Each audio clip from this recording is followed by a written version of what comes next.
Hallelujah, हालेलुया, हालेलुया। प्रभु यीशु मसीह का धन्यवाद देते हैं। आज की शाम जो परमेश्वर ने हम सबके जीवन में दी है कि इस साल के भी इस स्पेशल प्रभु भोज के बीच में हम सब लोग यहाँ पे जमा हुए हैं, एक याद को ताज़ा करने के लिए, एक याद जो यीशु मसीह ने हमारे लिए बना दी, जो नमूना तैयार किया गया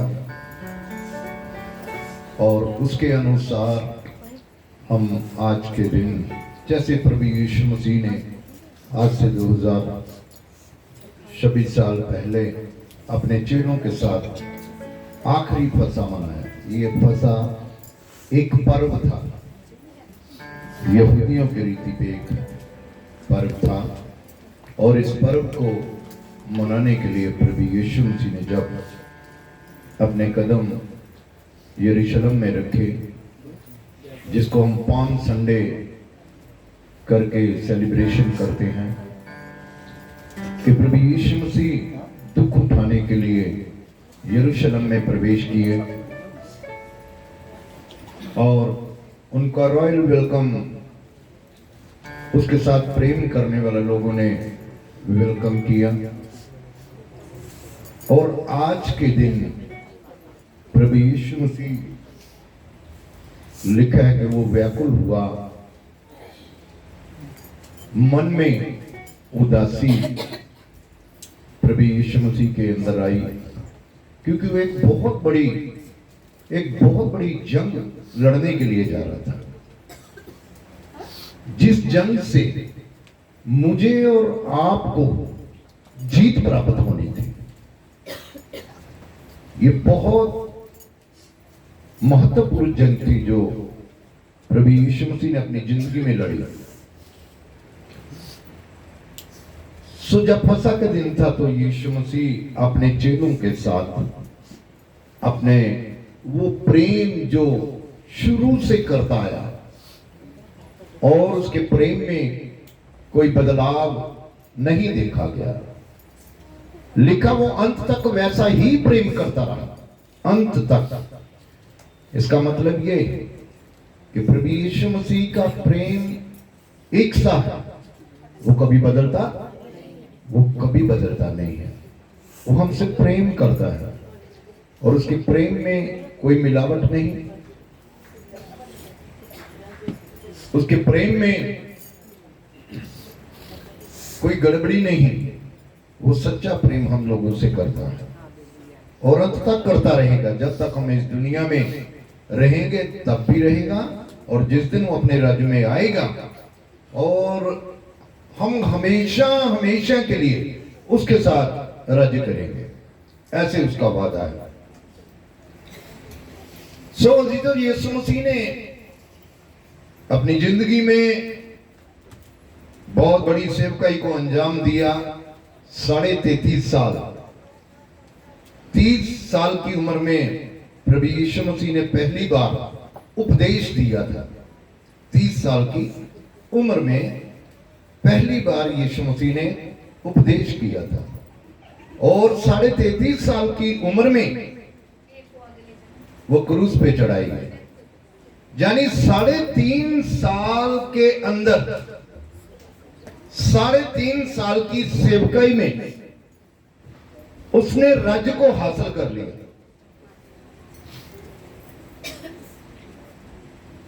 हम कई सालों से परमेश्वर के साथ जुड़े हुए हैं, कई सालों से हम भाग जो रहे हैं परमेश्वर की, और विश्वास के साथ खड़े हैं कि एक दिन हम भी यीशु मसीह के द्वारा हम भी उस राज्य को हासिल करेंगे। Hallelujah, hallelujah. सो जाने से पहले प्रभु यीशु मसीह ने लिखा कि उसने अपने चेलों के पांव को धोया। चेले, गुरु बड़ा होता है, चेला बड़ा नहीं होता, और चेले जो होते हैं वो गुरु के पांव धो सकते, पर गुरु जो होता है वो गुरु माना जाता है। लेकिन यहां कुछ अलग है, यहां कुछ अलग है। आप मेरे साथ यूहन्ना की अंजील खोलें और उसका 13वां बाब, उसकी 1 आयत से लेके 15 तक जब हम पढ़ेंगे, यहां प्रभु यीशु मसीह ने अपने प्रेम को किस रीति से अपने चेलों के लिए दर्शाया। यूहन्ना की अंजील उसका 13 बाब 1 से लेकर। फसह के पर्व से पहले जब यीशु ने जान लिया कि मेरी घड़ी आ पहुंची, मेरा समय आ चुका है कि जगत छोड़कर पिता के पास, अब मैं संसार को छोड़कर अपने बाप के पास चला जाऊं, तो अपने लोगों से जो जगत में थे, जो परमेश्वर के लोग इस संसार में थे, जैसा प्रेम वह रखता था, जैसा वो प्रेम रखता था, अंत तक वैसा ही प्रेम अंत रखता तक वैसा ही प्रेम करता रहा। हालेलुया। ये वचन एक बात हमें सिखाता है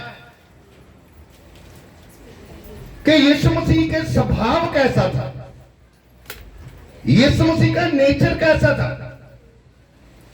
ऐसा नहीं था कभी चेले पूरे परफेक्ट थे, जहां चेले बहुत कामिल थे। इस समय में, जिस समय की ये बात है, आज से 2000 साल पहले की, फिर भी यीशु मसीह के प्रेम में कोई बदलाव नहीं लिखा गया, किसी के लिए कड़वाहट नहीं लिखी गई। लिखा वो अपने लोगों से जैसा प्रेम करता है, अंत तक वैसा ही प्रेम करता रहा, क्योंकि उसको मालूम था कि अब मुझे शारीरिक तौर से इस संसार को छोड़कर जाना है, अपने पिता की मर्जी को मैंने पूरा करना है। जिस काम के लिए मेरे पिता ने मुझे धरती पर भेजा है, उस काम को पूरी वफादारी के साथ निभाकर मुझे उस राज्य को हासिल करना है। इसलिए वो अंत तक हम प्रेम वैसा ही करता रहा। अगर वो चाहता तो यहूदा अक्सर यूती के बारे में वो जानता था, यहूदा अक्सर यूती उससे पकड़वाए गए थे, यीशु मसीह को मालूम था। और उसने जब पाक मेज के करीब बैठे थे, फसह का पर्व मना रहे थे, वहां यीशु मसीह ने कहा है, मैं आपको पढ़ाऊंगा, पहले ग्रंथियों में पढ़ाऊंगा मैं आपको, वहां लिखा है कि तुम में से एक जो मुझे पकड़वाएगा। इसका मतलब यह है कि यीशु मसीह उसे जानता था कि ये मुझे पकड़वाएगा, ये गद्दारी करेगा मेरे साथ, लेकिन फिर भी उसके प्रेम में, उसके प्यार में कोई भी फर्क नहीं आया। अंत तक उनके साथ वैसा ही प्रेम उसने किया। यहां अजीजों, सबसे पहले परमेश्वर हमें एक सच्चा प्रेम करने के लिए सिखाते हैं, चाहे अपने परिवार में हो, चाहे अपने बच्चों में हो, चाहे अपने बहन भाइयों से या पड़ोसी से हो। सच्चा प्रेम अंत तक बना रहता है, लेकिन जिस प्रेम में मिलावट हो, जिस प्रेम में मतलब हो, वो चंद समय में रहता है, चंद समय के बाद वो बदल जाता है। इसलिए यीशु मसीह के वचन के मुताबिक ये वचन हमें सिखा रहा है कि जब भी हम कलीसिया में, दुनिया में, संसार में जो परमेश्वर के लोग हैं, जब परमेश्वर के लोग नहीं हैं, उनके साथ भी एक जैसा प्रेम करें, तभी तो हम उसके बताए हुए मार्गों पर चल रहे हैं। यदि हमारे प्रेम में फर्क है, हमारे प्यार में फर्क है, तो हम प्रभु की इच्छा पर नहीं चल रहे, खुदा के कलाम के मुताबिक हम अपने जीवन को बसर नहीं कर रहे, क्योंकि उसके प्रेम में कोई फर्क नहीं आया। हाँ, बड़ी शाबाश। जब शैतान शमौन के पुत्र, अब लिखा, जब शैतान शमौन के पुत्र यहूदा अक्सर यूती के मन में डाल चुका कि उसे पकड़वाए, अब यहूदा अक्सर यूती यीशु मसीह के साथ बैठता था, वो 12 में से एक था, और शैतान ने उसे चुन लिया था। एक ही टेबल पे, एक ही जगह पे वो फसा मना रहे थे। और यहां देखो शैतान का जिक्र आया, यीशु मसीह के प्रेम का और शैतान का जिक्र आ गया कि वो पहले से ही शमौन के पुत्र यहूदा इस्करियोती के मन में समा चुका था कि वो उसे पकड़वाए, यीशु मसीह को पकड़वा दे। इसका मतलब यह है यीशु मसीह के प्रेम में कोई फर्क नहीं आया, लेकिन चेलों के बीच में चाहे एक ही था, उसके अंदर प्रेम में फर्क आ गया। ये कब होता है? ये परिवारों में, बहन भाइयों में कब होता है? जब शैतान परिवार में से एक को चुन लेता है। जब शैतान खानदान में से एक ऐसी बहन, एक भाई को चुन लेता है, उसके मन में वो समा देता है, समा जाता है वो कि उसके द्वारा प्रेम में फर्क आ जाए। तो मैं आपको बताना चाहता हूं फूट के बारे में। खुदा के कलाम में लगे, जिस देश में फूट हो वो देश बसता नहीं, जिस परिवार में फूट हो वो परिवार बसता नहीं। प्रेम से आप नफरत को खत्म कर सकते हैं। नफरत से नफरत कभी भी खत्म नहीं होती। Hallelujah, hallelujah. अब शैतान ने शमौन के पुत्र यहूदा इस्करियोती को चुना। कारण क्या था? 12 में से और किसी का नाम क्यों नहीं आ रहा? ये यहूदा ही क्यों? क्योंकि यहूदा इस्करियोती जब बाइबल में हम पढ़ते हैं तो उसके अंदर प्रॉब्लम थी। नंबर 1, वो लालची था। वो संसार के दौलत के पीछे काम कर रहा था। संसार की चीजों को हासिल करने की लालसा वो रखता था, इसलिए शैतान ने उसी को चुना। अजीजों, जब हम शैतान को मौका देते हैं, जब संसार की वस्तुएं, संसार की ख्वाहिशें, संसार की अभिलाषाओं के पीछे अपने जीवन को लगा देते हैं, तो शैतान हमारा इस्तेमाल करता है। वो हमारे वीक पॉइंट को जानता है। इसका वीक पॉइंट क्या है, और उसी वीक पॉइंट के ऊपर वो काम करता है। इसलिए अपने आप को स्ट्रांग करें प्रभु के वचन में से। ये पाक मेज के करीब आना कोई छोटी सी बात नहीं है। इस पाक मेज के करीब यीशु मसीह का बदन और यीशु मसीह का लहू बांटा गया था।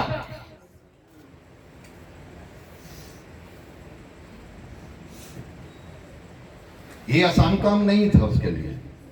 पहले वो मन में व्याकुल था, पता नहीं कितना पेन उसे अंदर ही अंदर, कितना दर्द था उसके अंदर। हाँ, एक मरने वाला इंसान क्या सोचता है मालूम है आपको? जरा सा हॉस्पिटल में पड़ जाओ, कितना इंसान डिप्रेशन में चला जाता है। थोड़ी सी प्रॉब्लम आ जाए, कितना डिप्रेशन में चला जाता है। तो यहां तो उसको मालूम है, यहां तो यीशु मसीह को अपने बारे में मालूम है कि मुझे दुख उठाना, मुझे क्रूस पे चढ़ना है, मुझे ये करेंगे, मुझे वो करेंगे। बहुत सा दुख वो उठाएगा। उसको पहले से ही ये मालूम था कि उसने अपनी भविष्यवाणी खुद ही की थी। और हुआ क्यों?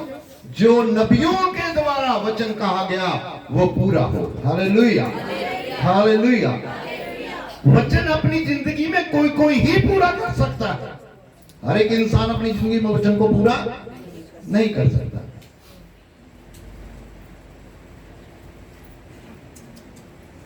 अपनी वो प्रॉब्लम जो यहूदा के अंदर थी, जिसके द्वारा यीशु पकड़वाया गया, उस प्रॉब्लम को बाहर निकालने की जरूरत है। यदि हमारे अंदर भी कोई ऐसा वीक पॉइंट पाया जाता है जिससे हमारा परमेश्वर पकड़वाया जाता है हमारे कामों के अनुसार, तो उस वीक पॉइंट को खत्म करने की जरूरत है। और उस वीक पॉइंट को खुदा का लहू खत्म करेगा। विश्वास करने वालों के लिए सब कुछ हो सकता है। Hallelujah, hallelujah. हाँ, पढ़िए।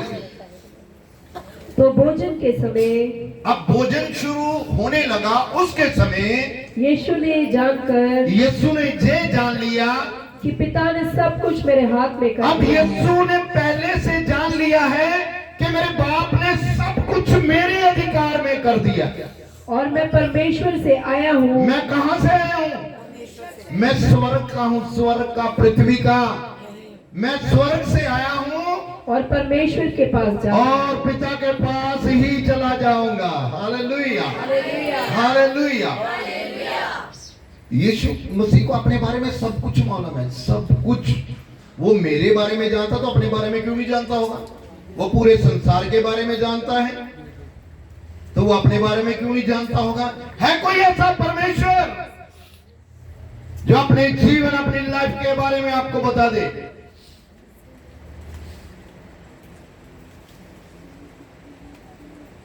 और उसने कहा मैं पिता के पास से आया हूं, पिता के पास ही लौट। मुझे जो काम मिला मुझे उसके ऊपर फोकस करना है। मुझे जो काम मिला मुझे उसे पूरा करना है। मुझे काम मिला है, मुझे वो करना है बस। मैं जमीन का नहीं हूं, मैं पृथ्वी का नहीं हूं, मैं स्वर्ग से, मेरे पिता ने मुझे भेजा है और मैं अपने पिता के पास ही वापस लौट जाऊंगा। हाँ, भोजन पर से उठकर यीशु भोजन पर से उठकर अपने ऊपरी कपड़े उतार दिए। अपने गौर से सुनना, उसने अपने ऊपरी कपड़े उतार दिए और अंगोछा लेकर अपनी कमर बांधी, अपनी कमर में बांधा। तब बर्तन में पानी भरा और बर्तन में पानी भरा, चेलों के पांव धोने। किसके पांव धोने लगा? यहाँ किसके धोने चाहिए थे? ये चेलों का काम था, अपने गुरु के पांव धोए। यहाँ चेलों का फर्ज था कि वो अपने गुरु का वेलकम करें, लेकिन यहां तो यीशु मसीह ने ये काम कर दिया। ये तो यीशु मसीह ने काम कर दिया। हाँ, लिखा वो भोजन से उठा और अपने ऊपरी कपड़े उतार दिए।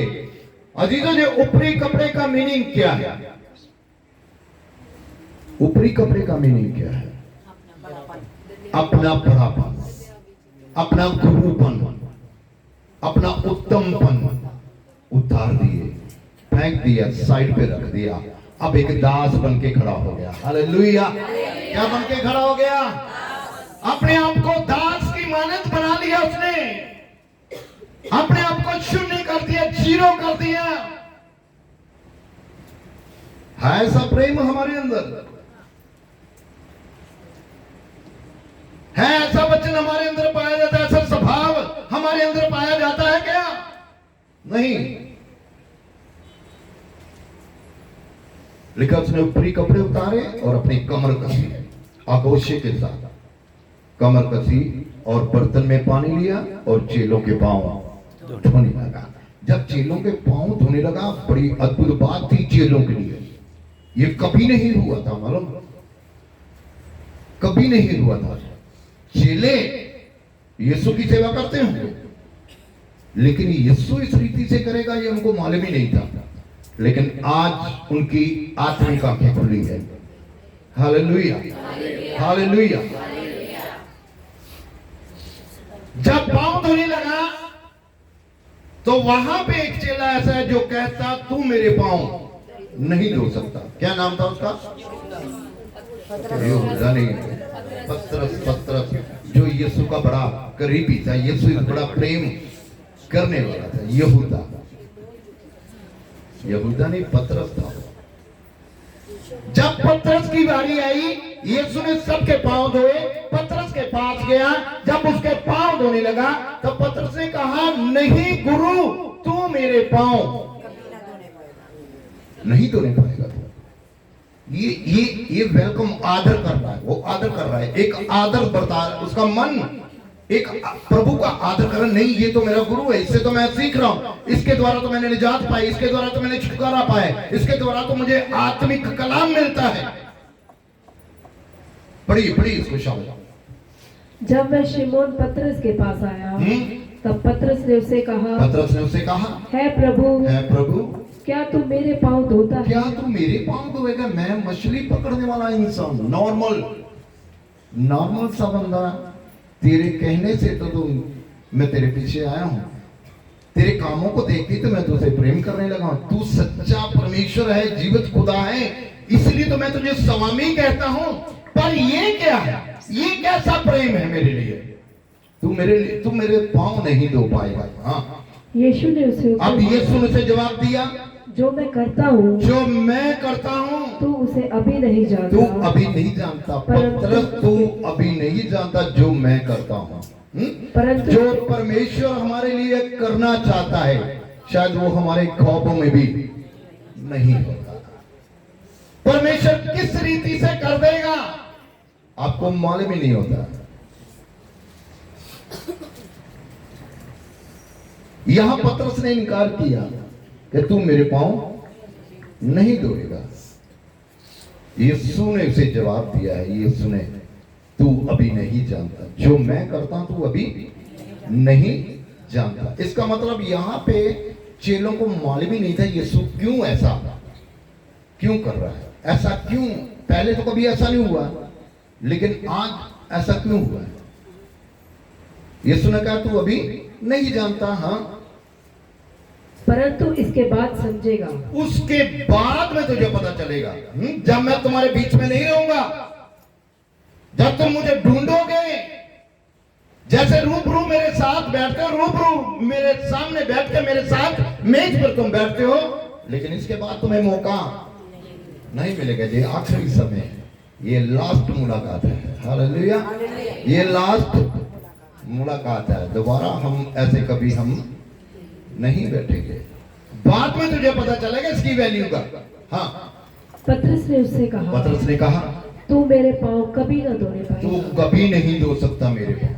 इसका मतलब यहां भी पतरस से इनकार कर रहा है ना इस बात, इस वचन में, तू कभी नहीं। इसका मतलब उसने टोटली मना कर दिया कि कभी नहीं धो पाएगा। अब यीशु ने कहा तू अभी नहीं जानता, तू बाद में जानेगा। फिर भी वो कह रहा कि नहीं तू कभी नहीं कर पाएगा। हाँ, ये सुनकर यीशु ने उससे कहा, यीशु ने ये सुना और कहा, यदि मैं तुझे ना दूं, अगर मैं तुझे ना दूं, मैं तेरे पैर अगर ना दूं, तो मेरे साथ तेरा कुछ भी साथ तेरी मेरी कोई फ्रेंडशिप नहीं है। हालेलुया, हालेलुया, तेरी मेरी कोई भी दोस्ती नहीं है। अरे बाकी नहीं बोले, तुझे बोलने की क्या जरूरत है। यहूदा जो पकड़वाने वाला उसने भी दिलवा लिए।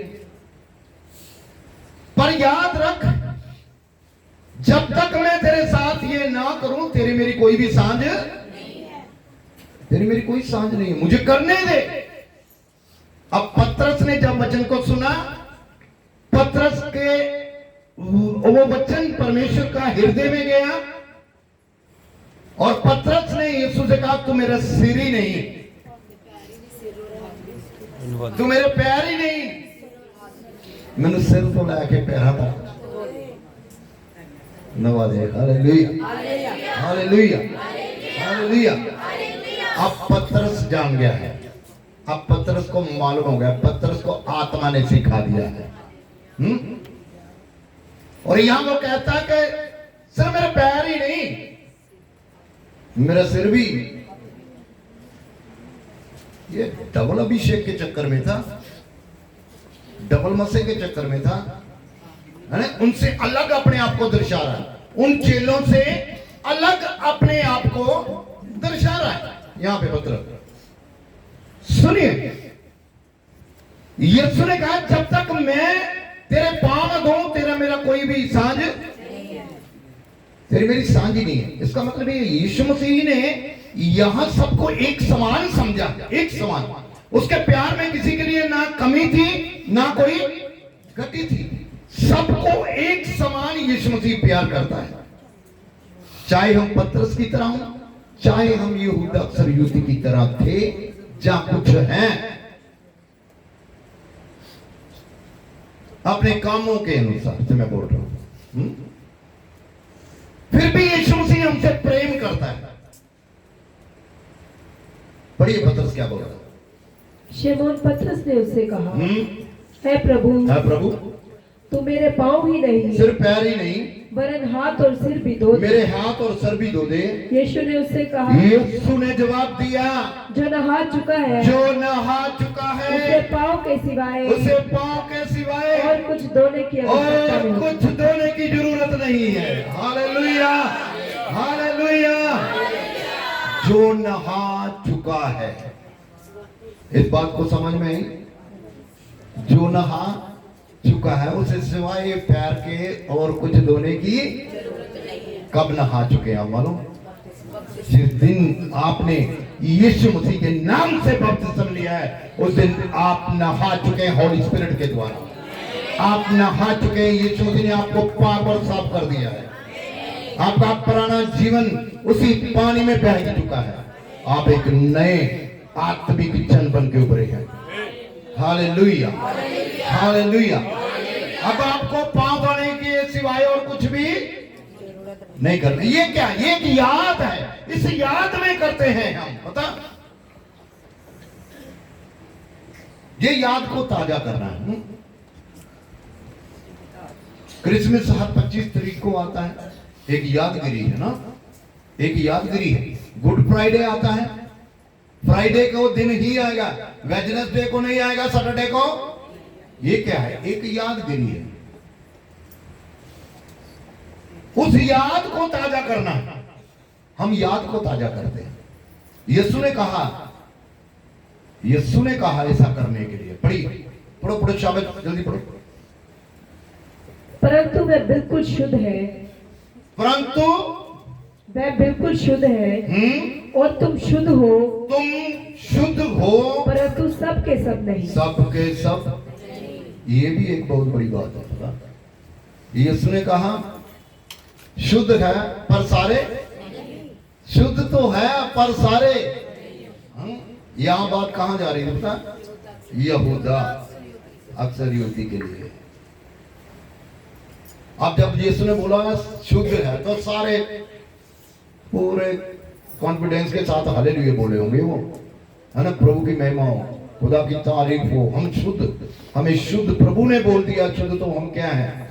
शुद्ध है। जब बोला होगा सारे नहीं, तब कईयों के अंदर शक का आत्मा, और वो आत्मा वहां काम कर रहा था। ये मत सोचो नहीं, वो आत्मा वहां काम कर रहा था। जब यीशु ने कहा तुम में से एक मुझे, तो वो आपस में बातें करें, कहीं मैं तो नहीं, दूसरा बोला कहीं मेरा नंबर तो नहीं, तीसरा बोला कहीं मैं तो नहीं। यीशु ने यहां भी वो पूरा सस्पेंस था, तुम में से एक। और लात में यीशु मसीह ने क्या निशानी? जो मेरी थाली में हाथ डालेगा वही मुझे पकड़वाने वाला होगा। उस थाली में हाथ किसका आया था? हाँ पढ़ी। वह तो अपने पकड़वाने वाले को जानता था। अब वो तो जानता था, यीशु जानता था, वो चाहता उसको बाहर खड़ा कर देता, चलो निकालो इसको बाहर, इसी की वजह से मैं पकड़ा जाऊंगा, इसी की वजह से मैं दुख उठाऊंगा, इसको निकाल दो बाहर, 11 ही काफी है मेरे लिए, ये बाहर में की जरूरत नहीं है। पर उसके प्रेम में कोई फर्क नहीं आया। जबकि यीशु ने कहा मैं पिता के पास से आऊं, पिता के पास ही वापस है, तो तेरे इन कामों से मुझे कोई फर्क नहीं पड़ेगा। इसलिए उसने कहा तुम सब के सब शुद्ध नहीं। इसका मतलब परमेश्वर सबको शुद्ध चाहता है, हर एक को शुद्ध चाहता है। कलीसिया, ये वचन मेरे और आपके लिए है, ये वचन आने वाली हमारी पीढ़ियों के लिए, हमारे बाल बच्चों के लिए, परिवार में सबके सब शुद्ध चाहता है खुदा, कलीसिया में सबके सब शुद्ध चाहता है खुदा। Hallelujah, hallelujah. इसीलिए लिखा कि सबके सब शुद्ध नहीं है। परमेश्वर में शुद्ध देखना चाहता है, क्योंकि वो खुद एक शुद्ध है, वो खुद पवित्र है, और वो कहता है मैं चाहता हूं तुम भी पवित्र, तुम भी बनो। अब मुझे और आपको बनने की जरूरत है, मुझे और आपको बनने की जरूरत है। चलिए करंथियों का खत खोलिए, करंथियों का पहला करंथियों 11:23 पढ़िए। क्योंकि ये बात मुझे प्रभु से पहुंचा, और मैंने तुम्हें भी बता दी है कि प्रभु यीशु ने जिस रात यीशु मसीह पकड़वाया गया, रोटी ली, उसने क्या किया? मेज इसी रीति से जैसे आज यहाँ पे इन बच्चों ने सजाया है, इसी रीति से उस दिन मेज सजा हुआ था और 12 के 12 चेले यीशु मसीह के पास बैठे हुए थे। यीशु ने लिखा, रोटी ली और धन्यवाद करके उसे और धन्यवाद किया, परमेश्वर का, पिता का धन्यवाद किया। धन्यवाद करने के बाद लिखा उसने, तोड़ी और कहा, रोटी तोड़ी और वचन बोला। यीशु मसीह ने क्या बोला? वचन बोला। रोटी तोड़ी और वचन कहा। हाँ, ये मेरी देह है। ये लो, ये क्या है? ये मेरी देह है। हाथ में क्या था? क्या लिखा है? मैंने पढ़ाया अभी। अब यीशु मसीह इसको किस में बदल रहा है? अपनी देह में, अपने बॉडी में, अपने शरीर में बदल रहा है। बोला, ये लो, ये मेरा बदन है, ये मेरा बदन है। कोई इंसान अपना बदन बांट सकता है? कोई इंसान अपना बदन काट के किसी को दे सकता है? यहां यीशु मसीह ने वो आने वाला समय चेलों के सामने पेश किया है कि मेरे साथ क्या होने वाला है। सुनिए, पाक मेज को मैंने आपको पहले बोला नॉर्मल चीज नहीं है। कुछ लोग नॉर्मल समझते हैं, नॉर्मल रीति से, नॉर्मल रीति से कलीसिया में सेवक के सामने सब कुछ वो दिखा के चले जाते हैं। ये नॉर्मल नहीं है। इसके साथ आपको जीवन भी मिलता है, इसके साथ आप श्रापित भी हो सकते हैं।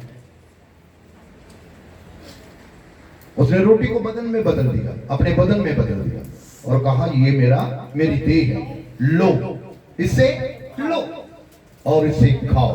हाँ, जो तुम्हारे लिए है। किसके लिए है ये बदन? किसके लिए? हमारे लिए। हमारे लिए। पड़ोसी को बोलो, मेरे लिए। यीशु का बदन मेरे लिए। और यीशु ने अपने बदन को खुद तोड़ दिया है। हालेलुया। अपने बदन को यीशु ने खुद तोड़ा है, मेरे और आपके लिए, मेरे गुनाहों और आपके गुनाहों के लिए, मेरी गलती और आपकी गलतियों के लिए। उसने उस बदन को तोड़ के और मेरे बांट दिया, पूरे संसार में बट गया वो, मालूम? ये लो, तुम्हारे लिए है। हाँ, मेरे स्मरण के लिए। मेरी याद में। यही आज क्या हो रही है? यीशु मसीह की याद के बीच में ये सब हो रहा है।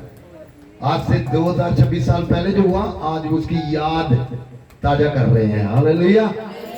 सेम वैसे ही था, सेम। प्रभु का धन्यवाद। तो बड़ी कलीसिया के लोग लाखों हजारों में, लेकिन उस दिन यीशु के पास सिर्फ 12 लोग थे जब ये हुआ था।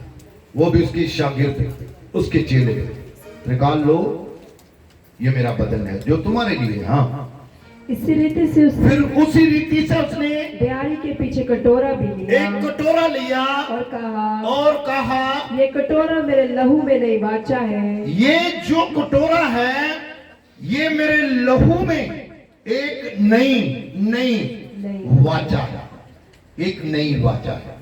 हाँ? कटोरा बर्तन को कहते हैं, बर्तन को कटोरा कहते हैं। हाँ? वाचा खुदा के प्रॉमिस को कहते हैं, प्रॉमिस को वाचा कहते हैं, जो प्रॉमिस, वादा। लिखा, ये आपके साथ मेरा एक नया वादा है। उससे पहले शायद ये नहीं था, लेकिन यीशु ने एक नई वाचा उनके साथ बांधी उस समय और उसे लहू में बदल दिया। किस में बदल दिया? लहू में बदल दिया। ये मेरा लहू है जो तुम्हारे लिए है। हाँ, जब कभी पियो, जब भी कभी पियो तो मेरे स्मरण के लिए तुम मेरी याद में ऐसा ज्यादा याद करना। बस मैं याद करता हूं उस दिन को जिस दिन यीशु ने हम लोगों के लिए, हम नाकामों के लिए अपने शरीर को तोड़ दिया, अपने लहू को बांट दिया। ये प्रेम था उसका, ये वो प्रेम था जिसमें कभी बदलाव नहीं देखा गया। ऐसा प्रेम संसार में कभी कोई नहीं करता जो यीशु मसीह ने मेरे और आपके लिए कर दिया है। क्योंकि क्योंकि जब कभी तुम ये रोटी खाते जब कभी तुम जो रोटी खाते और इस कटोरे में से और इसमें से पीते हो तो प्रभु की मृत्यु को तो प्रभु की मौत को जब तक वह न आए जब तक ना आए प्रचार करते हैं। मरने वाला कभी वापस आता है? लेकिन यहां क्या लिखा है? मेरी मौत को लिखा है, जब तक मैं ना आऊं। ये वापिस आने का वादा कर रहा है। Hallelujah, hallelujah. वो वापिस आएगा, वो पहले से कह रहा है, दुख उठाने से पहले कर रहा है। इस बात की अगुवाई पढ़िए शावक। इसलिए जो कोई अनुचित रीति से प्रभु की रोटी खाए, इसलिए जो कोई अनुचित रीति से प्रभु की रोटी खाए या उसके कटोरे में से पी ले, प्रभु की दे, वो प्रभु की दे और लहू का और उसके लहू का अपराधी ठहरे, गुनाहगार ठहरेगा। कौन ठहरेगा? जो कोई बेसमझी से इसे खा ले या पी ले, वो खाने और पीने से लिखा प्रभु की देह का अपराधी, यानी उसके ऊपर स्टैंप लग चुकी है कि वो अपराधी है। अगर उसने बिना सोचे समझे, बिना प्रभु के भय में अगर इसे ले लिया दिखावे के लिए, बड़ेपन के लिए, लोगों को खुश करने के लिए, पात्र को खुश करने के लिए, तो समझ लो वो यीशु मसीह की मौत का हिस्सेदार है, वो दुख का हिस्सेदार बन जाता है, वो अपराधी ठहरता है। अब अपराधी किसको कहते हैं पता? जिसने अपराध किया है, जिसका साबित हो गया है, वो सजा का हकदार हो जाता है। हाँ, इसीलिए मनुष्य अपने आप को जांच समय दे रहा है। यहाँ क्या है? समय है मेरे पास, अभी भी आपके और मेरे पास समय। अभी यहाँ बैठे बैठे सोच ले, अभी यहाँ बैठे बैठे समझ ले, मुझे इसे लेना है या नहीं लेना, क्या मैं इसके काबिल हूं या नहीं हूं। इसलिए लिखा मनुष्य अपने आप को जांच ले। पहले जांचना है अपने आप को। क्या करना है? जोर से बोलो, जांचना। अपने आप को क्या करना? इसे लेने से पहले अपने आप को जांचना कि वाकया ही मैं कहीं अक्सर ज्योति तो नहीं है, तो ले भी रहा हूं, काम भी वही कर रहा हूं। इसलिए अपने आप को जांच ले। हाँ, और इस रीति से इस रोटी में इस रोटी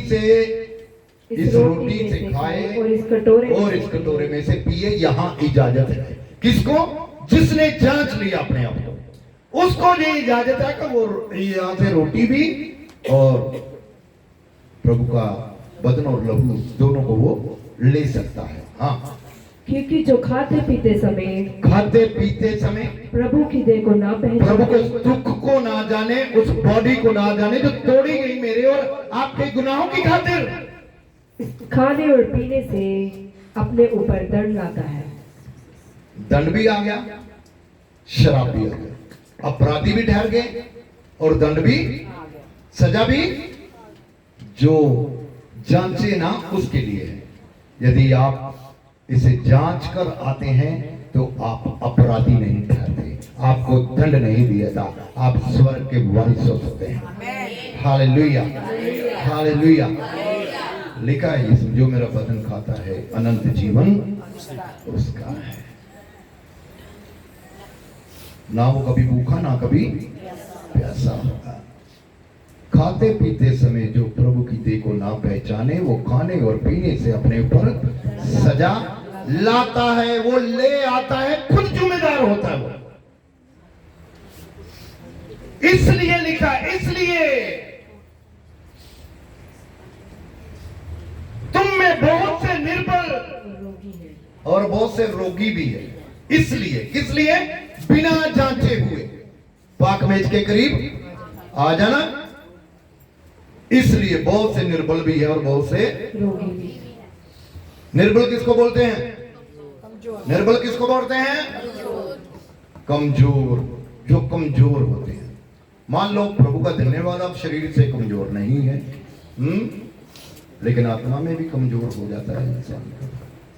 शरीर में भी समय पे इंसान कमजोर हो जाता है। पर यहाँ उनके लिए अलर्ट किया है जो बिना सोचे समझे इसके करीब आते हैं। वो दोषी भी ठहरते हैं, अपराधी भी गिने जाते हैं, रोगी भी हो जाते हैं और निर्बल भी हो जाते हैं।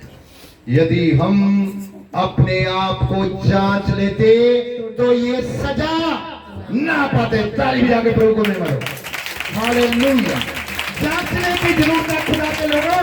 अपने आप को आप मुझे और आपको जांचने का समय मिला है। हमें अपने आप को जांचना है कि क्या मैं परमेश्वर के दुखों को याद रखती हूँ, क्या मैं परमेश्वर के वचन के अनुसार चलती हूँ या नहीं चलती हूँ। अगर जांच लेते तो सजा, ना ही हम निर्बल होते, ना ही हमें रोग, ना हम दोषी ठहरते, ना ही हमें सजावार होते। अपने आप को जांचना है। Hallelujah, hallelujah. हमारे शरीर की जांच कौन करता है? कोई मत बोलना, खुदा करता है। हमारे शरीर की जांच कौन करता है? सबसे पहले कहां जाते हो? लेबोरेटरी में जांच करो। जांच होती है, आपका ब्लड सैंपल चला जाता है, यूरिन टेस्ट के लिए चला जाता है, जांच होती है वहां। तो वो जांच में जब गड़बड़ आ जाती है ना, आदमी पहले से ज्यादा बीमार, अगर वो पूरा ठीक आ गया तो यहाँ गवाही खड़ी हो जाती है। होती है कि नहीं? प्रभु ने मेरे सारे टेस्ट नॉर्मल कर दिए। Hallelujah, hallelujah. अगर संसारिक रीति से एक मशीन हमें जांच लेती है तो आत्मा में हमारा परमेश्वर कैसे नहीं जान सकता? हमारे कामों के अनुसार हमारा कला कैसे नहीं जान सकता? हालेलुया, हालेलुया, हालेलुया। आज कईयों को मालूम ही नहीं है। ये इम्पोर्टेंट समय, इम्पोर्टेंट दिन था मेरे और आपके लिए। यीशु के कहने के मुताबिक ये दिन ठहराया गया। मेरी याद में यही साल के बाद अपना बर्थडे याद रहता है, अपने बच्चों का बर्थडे याद रहता है, बच्चों के बच्चों का बर्थडे याद रहता है। वो यादगिरी है, यादगिरी है। लेकिन ये याद किसी को नहीं रहती। चलिए परमेश्वर उनको ब्लेस करे, आशीषित करे, प्रभु ने माफ करे, आशीषित करे। ये दिन आज का, कल का और संडे का, जिस दिन ईस्टर होगा, ये मेरे और आपके लिए बहुत ही जरूरी है। Hallelujah, hallelujah. सो अजीजों, इस वचन का कहने का मतलब यही है कि मुझे और आपको जांचना है कि मैं परमेश्वर में कितना फेथफुल हूँ। मैं कितना फेथफुल हूँ, कितनी फेथफुल हूँ प्रभु। कोई किसी को नहीं जांचता, कोई किसी को मन को नहीं जान सकता। समझिए, परमेश्वर हमें जांचता है। हालेलुया, हालेलुया, हालेलुया। आगे से थोड़ा इस जगह को खोल दो ताकि प्रभु भोज का जो समय है